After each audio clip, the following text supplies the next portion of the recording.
We are about to give you a crash course in Apache Spark here. There's a lot more depth than what we are gonna in these next few lectures, but I am just gonna the basic. You need to actually understand what's going on in this example and hopefully get you started and pointed in the right direction.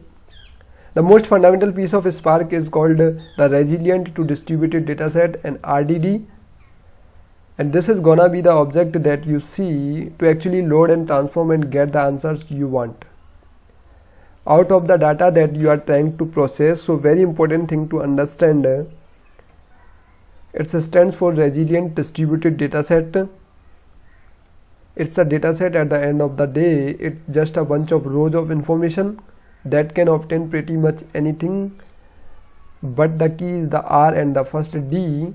It's resilient in that Spark makes sure that if you are running this on a cluster and one of those clusters goes down, it can automatically recover from that and retry. Now that resilience only goes so far, mind you. If you don't have enough resources available to the job that you are trying to run, it will still fail. You will have to add more resources to it, and there is only so many things it can resource. I mean, there is a limit to how many best thing given task, but it does make it best effort to make sure that in the face of an unstable cluster or an unstable network, it will still continue to try its best to run through to completion. And obviously it is a distributed. The whole point of using Spark is that you can use it for big data problems where you can actually distribute the processing across the entire CPU and memory power of a cluster of computer, and that could be distributed horizontally, so you can throw as many computers as you want to a given problem. The larger the problem, the more computers. There is really no upper bound to what you can do there. And now you always start your Spark script by getting a Spark context object, and this is the object that sort of embodies the guts of Spark. It is what is going to give you your RDDs to process on. It is what generates the object that you use in your processing. You don't actually think about the Spark context when you are actually writing Spark programs, but it is the substrate that running them for you under the hood. If you are running on the Spark shell, automatically it has an SC object already that you can use to create RDD and what not. But in a standalone script, you will have to that Spark context explicitly, and you will have to pay attention to the parameter that you have, because you can actually tell the Spark context how you want that to be distributed. Should I take advantage of every code that I have available to me? Should I be running on cluster or just standalone on my local computer? That's where you set up the fundamental setting of how Spark will operate. Let's look at some little code snippet of actually creating RDDs, and I think it will make a little bit more sense. Here is a very simple example. If I just want to make an RDD out of plain old Python list, I can call the parallelize pipe function in Spark, and that will convert a list of stuff, in this case just numbers 1 2 3 4, and to an RDD object calls nums. That is the simplest case of creating an RDD just from a hard-coded list of steps, and that list could come up. It does not have to be hard-coded either, but that kind of defeats the purpose of big data, right? If I have to load the entire dataset into memory before I can create an RDD from it, what's the point? I can also load an RDD from a text file, and that could be anywhere. In this example, maybe I have some giant text file that's the entire encyclopedia or something. I'm reading that from my local disk in this example, but that will actually convert every line of that text file into its own row in an RDD. You can think of the RDD as a database of rows, and in that example you will load up my text file into an RDD where every row contains one line of text, and I can then do further processing in that RDD to parse or break out the delimiters in that data. But that's where I start from. Remember when we talked about ETL and ELT? There is a good example of where you might actually be loading raw data into a system and doing the transform on the system itself that you use to query your data. You can take raw text files and have not been processed at all and use the power of Spark to actually transform those into more structured data. It can also talk to things like Hive. If you have an existing Hive database set up at your company, you can create a Hive context that's based on your Spark context. How cool is this? You can actually create an RDD, in this case called rows, that's generated by actually executing a SQL query on your Hive database. This is an example of also creating an RDD, and there are more ways to create RDDs as well. You can create them from JDBC. So basically any database that supports JDBC can also talk to Spark and have RDDs created from it.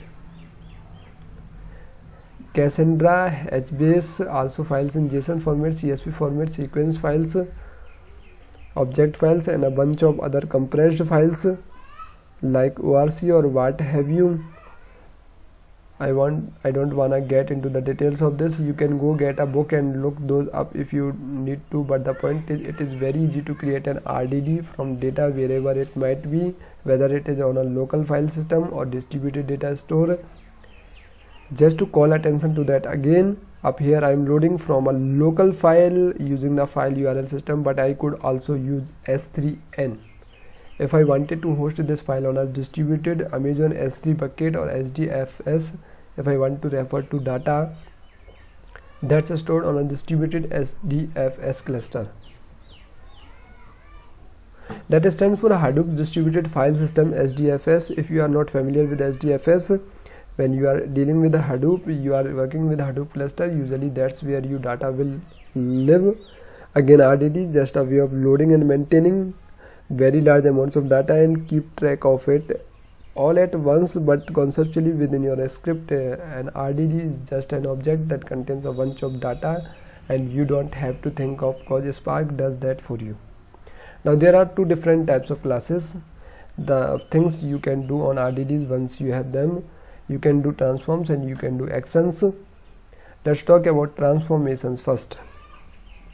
Transformation, actually what it sounds like, it's a way of taking an RDD and transforming every row in that RDD to some new value based on some function you provide. A map and flat map are the ones you will see the most often. Both of these will take any function that you can dream up that will take as input a row of an RDD and it will output a transformed row. For example, you might take row input from some CSV file and your map operation might take that input and break it up into individual fields. Based on the comma delimiter and return back a Python list, for example, that has that data in more structured format that you can perform further processing on. And you can chain map operations together. The output of one map might end up creating a new RDD that you then do another transformation on, and so on and so forth. And again, the key is Spark can distribute those transformations across a cluster. It might take part of your RDD and transform it on one machine and another and transform it on another.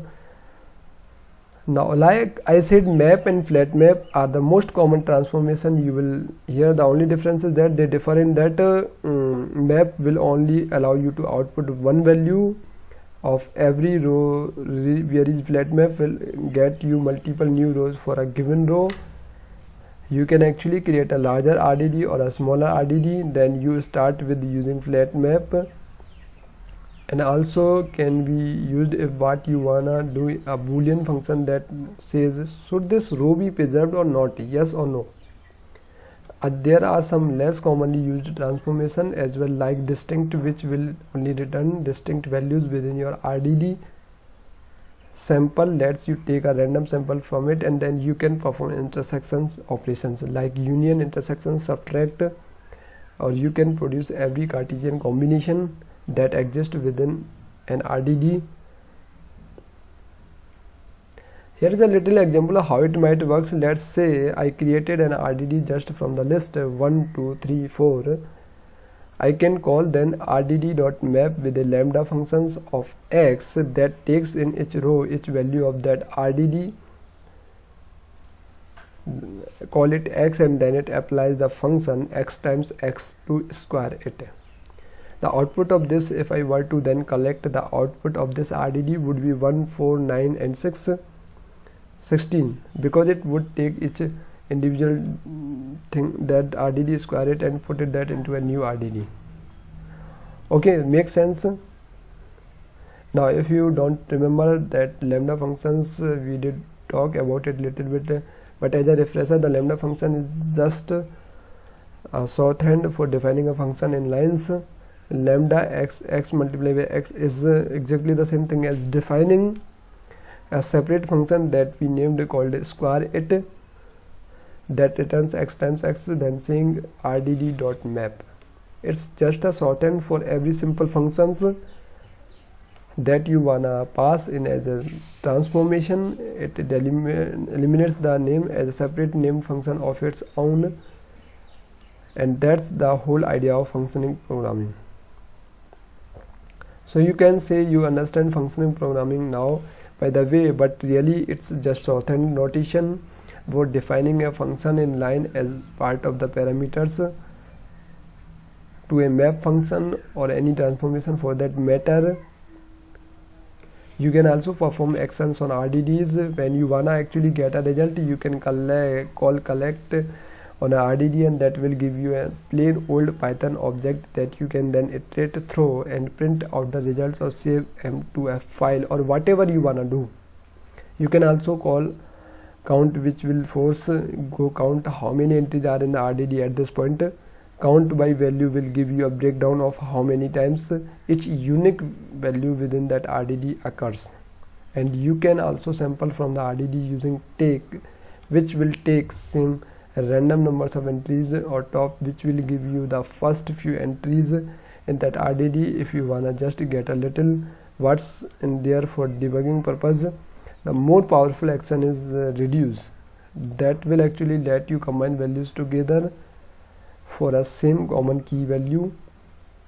You can also use RDDs in the context of key value data, and the reduce function lets you define a way of combining together all of the values for a given key, or very much similar in spirit to map reduce. Using reduces basically the analogous operation to a reducer in map reduce, and map is analogous to mapper. It's often very straightforward to actually take a map reduce job and convert it to Spark by using these functions. Remember too that nothing actually happens in Spark until you call an action. Once you call one of those actions methods, that's when Spark goes out and does its magic with the directed acyclic graphs and actually computes to optimal way to get the answers you want. But until that actions happens, that can sometimes strip you Spark script, because you might little print statement in there to get an answer there, but it does not actually appear until the action is actually performed. Let's take a little bit more about MLlib text to get into the